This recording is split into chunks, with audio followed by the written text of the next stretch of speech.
Okay, I want to bring in Sam Stein, managing editor at The Bulwark. Charlie Dent is a former Republican congressman from Pennsylvania and executive of the Aspen Institute Congressional Program. And here with me in studio, New York Times reporter Jeremy Peters. And by the way, Sam and Jeremy are MSNBC contributors. Well, that was a chuckle, certainly. But let's start with, Sam, what we heard the president say. And I want to combine that with what we heard from FCC Chairman Brendan Carr on Thursday. Here it is. We are in the midst of a massive shift in dynamics in the media ecosystem for lots of reasons. Again, including the permission structure that President Trump's election has provided. And I would simply say we're not done yet with seeing the consequences of that shift. Well, Sam, what's your sense of what that means and what it means for people watching this at home?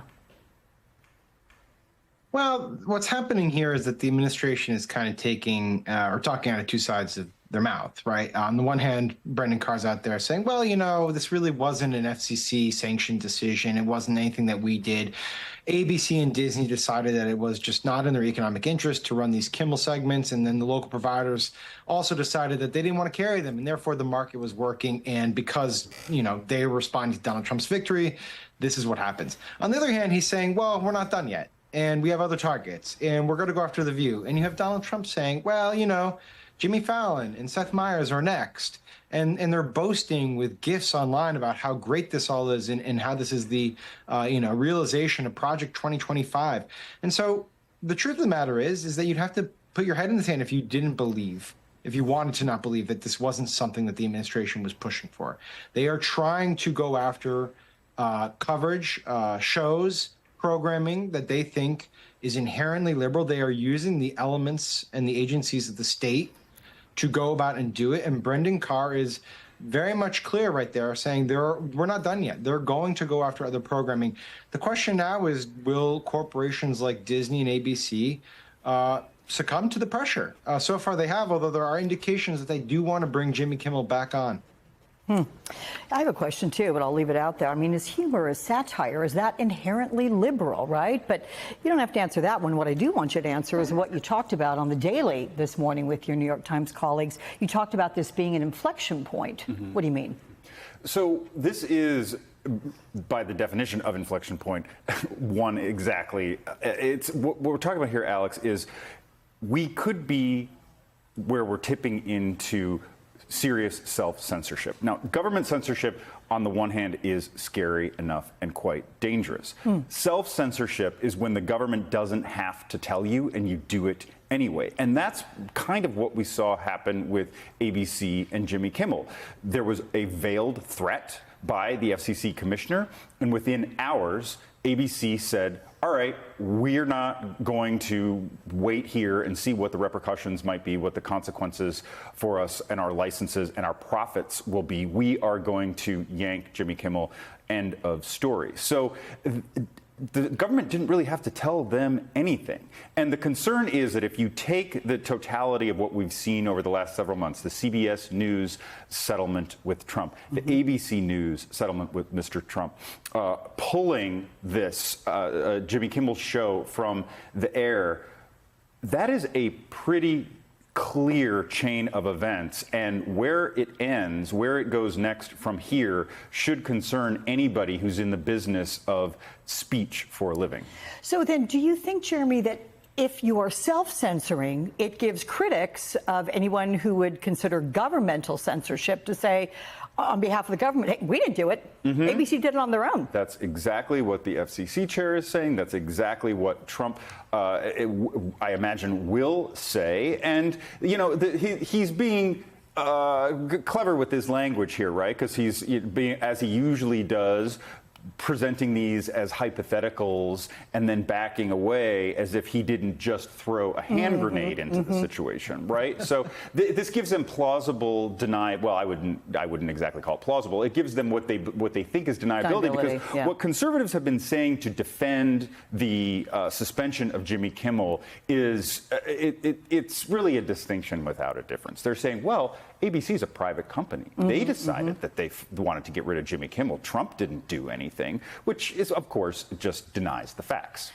So, Charlie, we have not heard much from Republicans. You had Kansas Senator Jerry Moran, for example, who said we need to be, quote, very careful Is that a sufficient response given what we're seeing? Well, I do think Republicans have to speak out much more forcefully in defense of the First Amendment. That unpopular and offensive speech is protected. And that's been a Republican position for a very long time. And they need to get on that. But to the larger point here, are these media corporations going to stand up for the First Amendment? Because it's true. The government didn't shut down, take Jimmy Kimmel off the air or Stephen Colbert. Their parent companies did through self-censorship. And so it's clear that these companies seem to be more concerned about future business deals and licenses than they are about protecting the speech of their own employees. I mean, that's what's really troubling to me. But I think not just Republicans, Democrats, everybody should be speaking out in support of First Amendment rights. That's what this is about. I don't believe for one second that Jimmy Kimmel was fired because of the comments attributed to him. I don't think it had anything to do with it. I think it had absolutely to do with these various business issues and the veiled threat that came from the White House and from the FCC commissioner. Hey, Charlie, do you think some of your colleagues, former colleagues on the Republican side of the aisle, do you think they agree with everything you're saying? I mean, they may not say it, but they agree it? Of course. But look, Fox has Greg Gutfeld doing a comedy show, I think in the 11 o'clock hour. He says a lot of things that I'm sure are very offensive to Democrats. And Republicans would be outraged if the FCC, people from the FCC started saying, well, we should pull their license. They say unkind things about our party. Maybe we shouldn't hear those views any longer. Of course, they know that what happens today it could be a precedent for what happens tomorrow, not just on this issue, but on so many other issues that we have seen. I could go down a laundry list of things, right. Like the president imposing tariffs willy-nilly. Could you imagine if a Democratic president claimed a climate emergency and imposed a carbon tax without a vote of the Congress? I mean, they all know that precedents are being set and that are going to be very bad for the party in the long term. So, Sam, what does the industry do? What do others do to fight back? Because Stephen Colbert warned the other night it is going to take much more than just suspending Jimmy Kimmel to, in his words, satisfy the regime. And we've already heard the FCC chair mention that the talk show The View as potentially being a show that could be scrutinized. Well, I mean, one thing you can do is you could subscribe to The Bulwark. No, I'm just joking. I wanted to put that plug in there. But I do, in all seriousness, I think people are going to drift towards more independent media, right? I mean, it's just a thing that's going to happen because, as the former congressman noted, I mean, this is a business decision because there is business before the federal government, and there's just going to be an erosion of trust in what corporate media will be doing and the self-censorship that they'll be engaged in. And so I think people are going to gravitate towards more independent media. That's first and foremost. Secondarily, though, and I do think this is worth noting, there's been a lot of people in the media industry, both big people, luminaries like Stephen Colbert, but also in that sort of podcast manosphere that was very critical to Donald Trump, who've spoken out about this in very critical terms, saying this is, Bill Simmons, a very popular, obvious sports podcaster, maybe they call him the the Podfather? He called it censorship. And there's other people who are speaking out saying this is not right. They shouldn't do this. This is worse than any of the wokeness scolding that we criticized 3 or 4 years ago. So there is a groundswell of opposition to what's happening. I don't know if it's going to be enough to force Disney to reconsider, but it is heartening to at least see that happening. Is there anyone, Jeremy, White House, sorry about that, Jeremy. Good grief. I was thinking about the, I've never the heard that one podcast. before. Yeah, no, just I'll write it down, get it straight. Anyway, here we go. Is there anybody in the White House who is reflecting what Sam just said? Is there anyone who's saying we are crossing a line and we need to not go there? Not very loudly, and certainly not to even at Trump's all face. whispers? Oh, well, so there are two mindsets, I believe, on this right now, on the right, and this includes inside the White House. There are the people who say, you know what, Jimmy Kimmel, I'm glad he's gone. I'm not going to defend him. This is a private company exercising its rights to choose to employ whoever they want. However, there are also people who understand that this could come for them next. Charlie mentioned Fox News.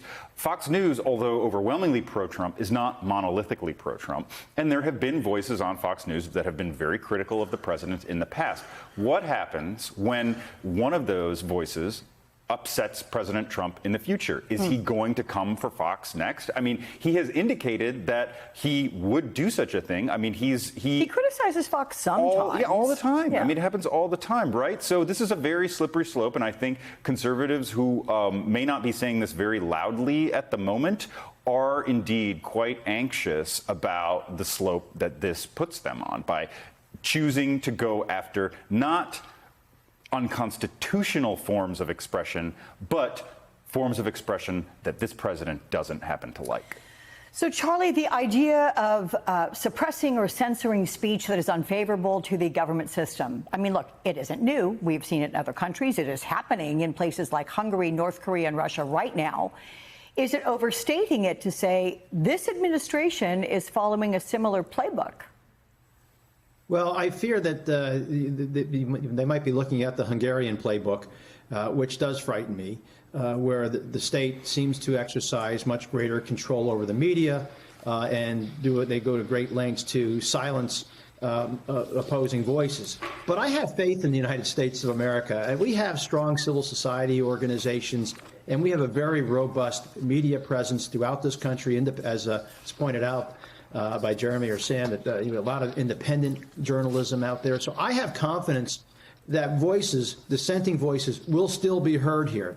I don't think we go the way of Hungary because we're too big, we're too strong, and we have too many voices. And I'd like to think that's going to be the case. But that said, I'm concerned about what I've been seeing here, particularly with what just happened at ABC.